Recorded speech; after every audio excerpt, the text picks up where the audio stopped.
मिरज शासकीय रुग्णालयाच्या परिसरातील अतिक्रमणवर महापालिकेचा रात्री उशिरा घातला हातोडा।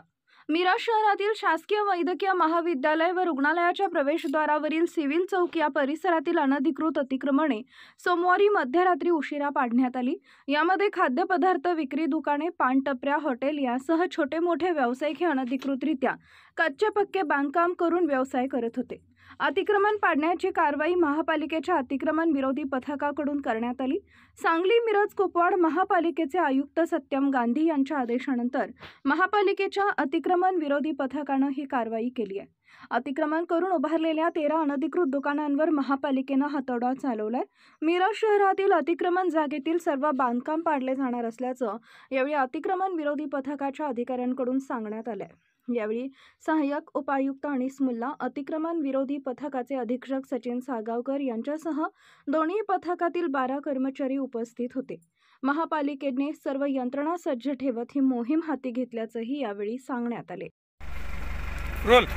मिरज प्रभाग समिती क्रमांक 4 या क्षेत्रातील सिव्हिल हॉस्पिटल परिसरामधील जे त्यांच्या गेटला लागून जे महापालिकेचं अतिक्रमण करण्यात आले होते, तर आज माननीय आयुक्त तथा प्रशासक यांच्या सूचनेनुसार सदरचे अतिक्रमण काढण्याबाबत सदरच्या ठिकाणी असलेले अतिक्रमण करण्यात आलेल्या दुकानदारांना अतिक्रमण काढून घेण्याबाबत सूचना दिल्या।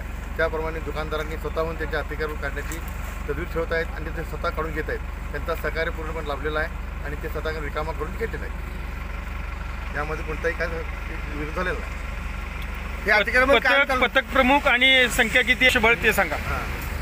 मिरज प्रभाग समिती 4 मधला सहाय्यक अनिस मुल्ला, सांगली प्रभाग समिती क्रमांक 3चे सहाय्यक तथा अतिक्रमण अधीक्षक सचिन सागावकर व सांगलीचे अतिक्रमण टीममध्ये 5 कर्मचारी व ड्रायव्हर आणि मिरजमधील अतिक्रमण टीम व ड्रायव्हर असे म्हणून टोटल 14 कर्मचारी आम्हाला धरून ते उपस्थित होते आणि एक JCB आणि JCB ड्रायव्हर चालू राहणार आहे का नुसतं देखावा बनवणार आहे? कायमस्वरूप चालू राहणार। आता मी नागरिकांना सूचना द्यायला लागलो आहे की आपण कुठल्याही रस्त्याला अतिक्रमण करू नये, आपलं काय असेल ते आपला निघून जावं।